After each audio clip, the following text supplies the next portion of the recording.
Well, certainly, I think first thing to say is that these images are for the West. They are for our consumption. They're not for the Russian public, and they're very much there to try and show a message. As everybody who's been following the Ukraine war will know, that from the get-go, Putin and Medvedev and his other close associates have threatened us with nuclear attack. And what we're seeing here is the simulated exercise that the Russians run. We're seeing people in command posts allegedly pressing red buttons. I can tell you for absolute certainty there is not a red button that's been pressed to fire this missile at the moment. This looks like a tactical missile. Whether it actually has a nuclear warhead or not is difficult to say from these pictures, but from an Iskander launcher. The intercontinental ballistic missiles, which this exercise is supposed to simulate, will come from sort of static bunkers. And here allegedly are the rocketeers who are launching these missiles. But they're all pre-designated. They have pre-designated flight plans. They have pre-designated areas to hit.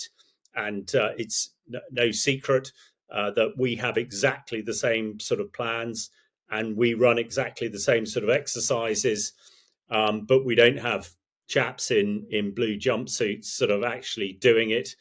To me, a lot of this equipment looks quite ancient. It's quite old. This is not what you would expect to see in a modern military command and control center. These are old computers and old screens, and having to have a stopwatch to time a launch seems to me very sort of 1980s, not what we're looking at here. But I think the people need to understand this is very much for the consumption of the West. We've discussed before on the nuclear threats. Putin literally for the last 900 days has threatened a nuclear attack because he's very worried about all the Western support to Ukraine. And as he starts to run out of troops and run out of military equipment, he's getting in a difficult position. We know he's using industrial amounts of chemical weapons on the front line in the Donbass. And that is having an effect, certainly, but it is not changing those dimensions. We're now seeing some of the aircraft, and these aircraft that we're seeing here, these really are old. This footage must be from the 80s or 90s. I don't think anybody's been in an aeroplane with dials like this. And actually launching nuclear missiles from aeroplanes, that went out of favor, probably in the 90s or even before.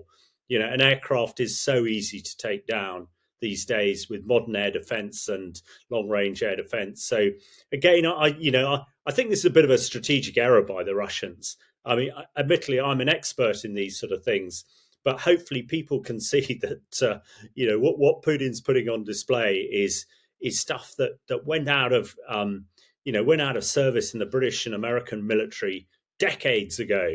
You might see some of those aircraft in Duxford Air Museum, north of London or elsewhere. But this is ancient stuff. So if Putin is trying to threaten us, then quite frankly, if that's the best he can do, then I am not too concerned. And I'm not too concerned about his threats to use tactical nuclear weapons in Ukraine, because we know that to launch them, they only have a range of about 400 miles. They'd have to be right on the Ukraine border, and they're being tracked all the time. So this is a strategic plan, strategic propaganda, disinformation to really catch the unwary by surprise. But, I think Putin's, taking us for idiots. I can certainly see that this is bluff and bluster, and hopefully everybody else can see that as well. And so, as you say there, a lot of this is for show. A lot of these weapons might not even really have been used in these tests or these drills. So what would actually go on inside a Russian drill? I mean, is it all kind of on paper as such? Or are there people actually, doing things in command posts and with weapons? Well, they do. Will do. We do a lot of training, what we call TUTs, tactical exercise without toots. the use of simulation, the use of computers to replicate these sort of things. Because actually, you can't go around. These missiles cost millions and millions of dollars. You can't go around firing them at will, and you can't deploy troops all over the place. So this is purely an electronic drill. Those people, those operators, may be at various nuclear bunkers around Russia and electronically connected, and then simulated these exercises. So, it's how you do military training. Training is very expensive. We have simulators here on Salisbury Plain, from where I'm talking to you from, which simulate tank movement. Driving 100 tanks around Salisbury Plain costs a fortune. But if you can do it in a simulated computer that is pretty realistic, then that saves money.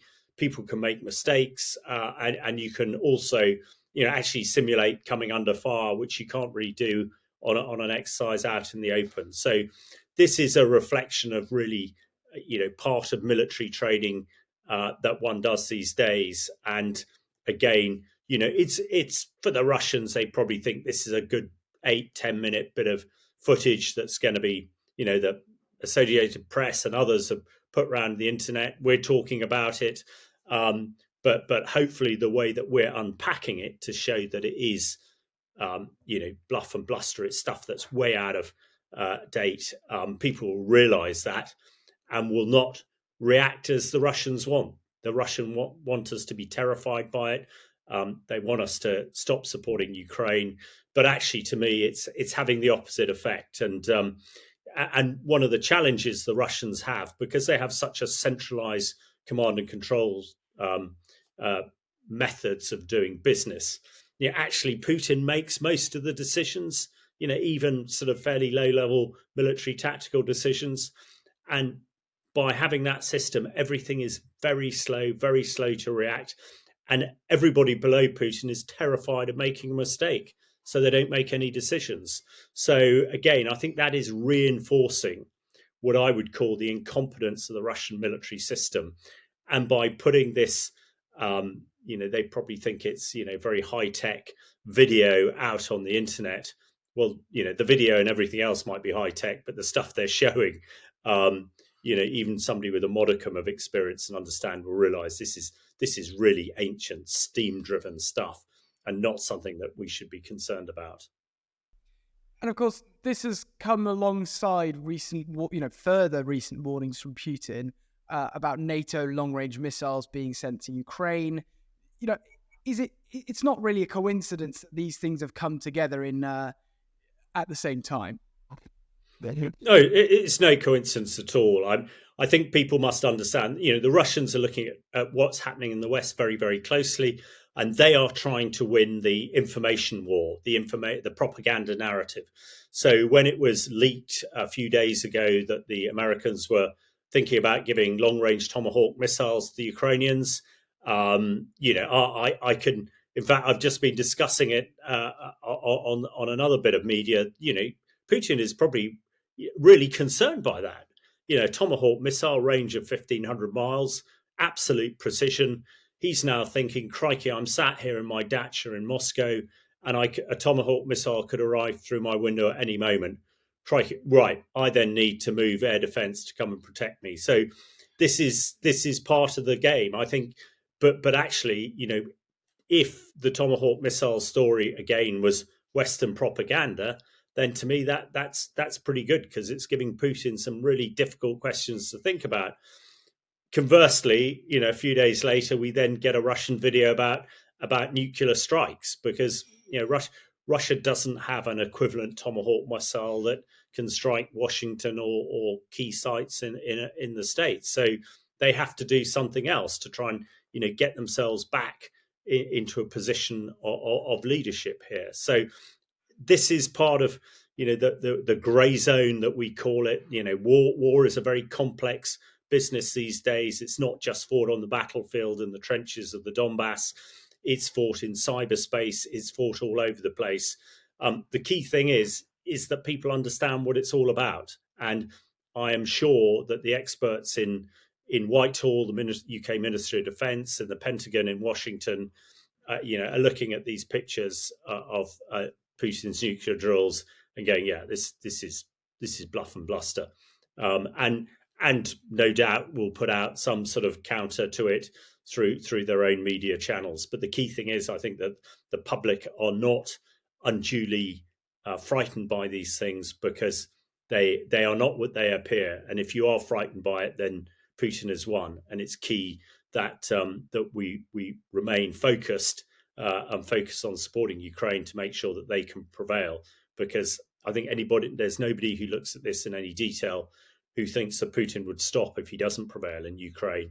And that's why it's essential that, from our own perspective, we have a strong and capable military that is a conventional deterrent, which it hasn't been in the past, but also the British public understand really what's going on and are not overly concerned by these sort of rather naive and rather basic threats coming out of Moscow.